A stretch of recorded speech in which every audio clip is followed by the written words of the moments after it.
আসসালামু আলাইকুম। আধুনিক খামার ছোট্ট পরিসরে একেবারে এক্সস্ট ফ্যান সহকারে এক্সস্ট ফ্যান দিয়ে মানে কন্ট্রোল শেড যাকে বলে যেভাবে তৈরি করা হয়, মানে কারো ইচ্ছা থাকলে যে করা যায় সেটা এই সিলেট বিয়ানী বাজারে এসেই দেখলাম। তো এইখানে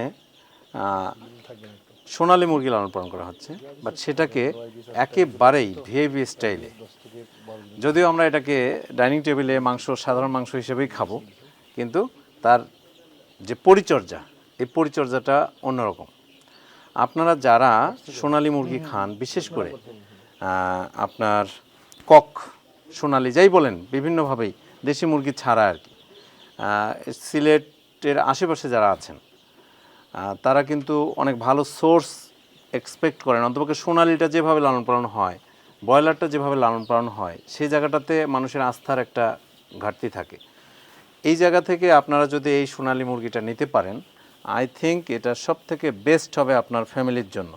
যে মাংসটা অনেকাংশেই নিরাপদ, কারণ হলো এখানে কমপ্লিটলি এই সোনালী মুরগি যে এইভাবে কমপ্লিট কন্ট্রোল শেডে লালন পালন করা হয়, সেটা মনে হয় না যে খুব বেশি উদাহরণ বাংলাদেশে আছে।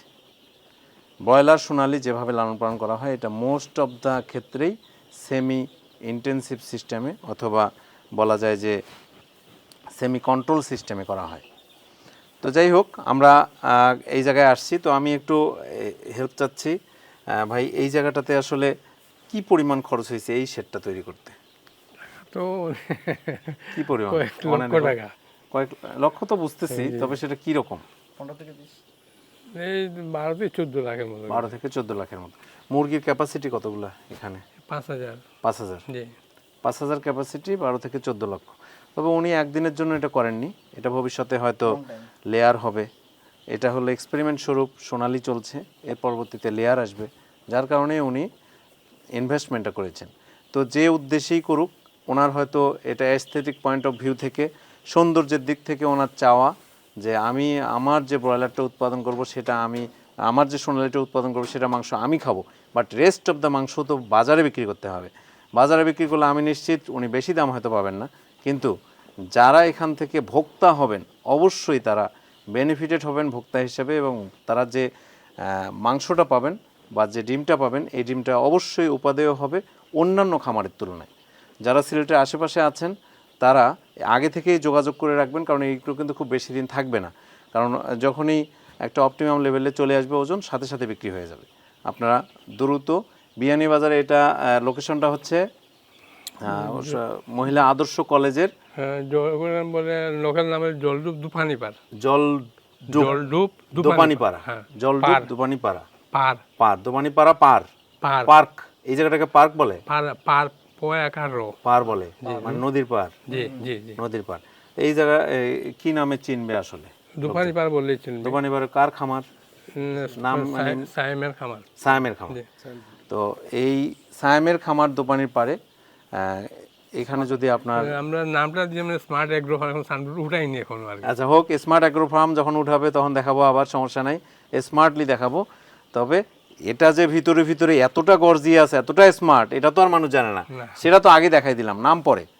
তবে আপনাদের যাদের প্রয়োজন তারা এখানে যোগাযোগ করে আপনার যে রিকোয়ারমেন্ট, সেই রিকোয়ারমেন্টসটা ফুলফিল করতে পারেন। অবশ্যই আগে থেকে বুকিং দিতে হবে। তো এই জায়গায় যে এখানে যারা নারিশ করছে, নারিশ করার পাশাপাশি এক্সপার্ট তো দরকার। সেই এক্সপার্ট আসছে একদম রংপুর থেকে, রংপুর না বলবো দিনাজপুরের রংপুর বিভাগের দিনাজপুর থেকে ডক্টর মোহাম্মদ তৌফিকুর রহমান তোফায়েল। সে লেয়ার নিয়ে দীর্ঘদিন ধরে কাজ করছে, এবং তার যে একটা এক্সপেকটেশন একটা পোলট্রি খামারের যা থাকে, সেটা হলো কি না আমরা এখন তার মুখ থেকে শুনব। আজকে স্মার্ট এগ্রো ফার্মে যেটাতে আসছি, দেখে এটা পুরোপুরি একটা কন্ট্রোল শেড, খুব ভালো লাগলো যে না, যে এইরকম একটা জায়গাতে এত ভালো একটা পরিবেশে উনি একটা তাও সোনালী মুরগি উনি কন্ট্রোল শেডে পালন করতেছেন। আমাদের মূলত সোনালী মুরগির যে আতুরঘর, যেটা জয়পুরহাট, ওখানে যে ম্যানেজমেন্টে পালা হচ্ছে, সেটা হচ্ছে সম্পূর্ণ কন্ট্রোল তো শেড নাই আমাদের কন্ট্রোল শেডে, মানে সব হয়তো কয়েক 6 তলা পর্যন্ত খামার আমাদের ওখানে আছে। ক্যাপাসিটি অনেক বড়, কিন্তু খামারগুলোতে কন্ট্রোল শেড নাই। আর এখানে আসার পর আমি তো অনেক বড় বড় খামারেও কনসালটেন্সি করছি বা যেটা দেখা খুবই ভালো লাগলো নতুন খামার হিসেবে।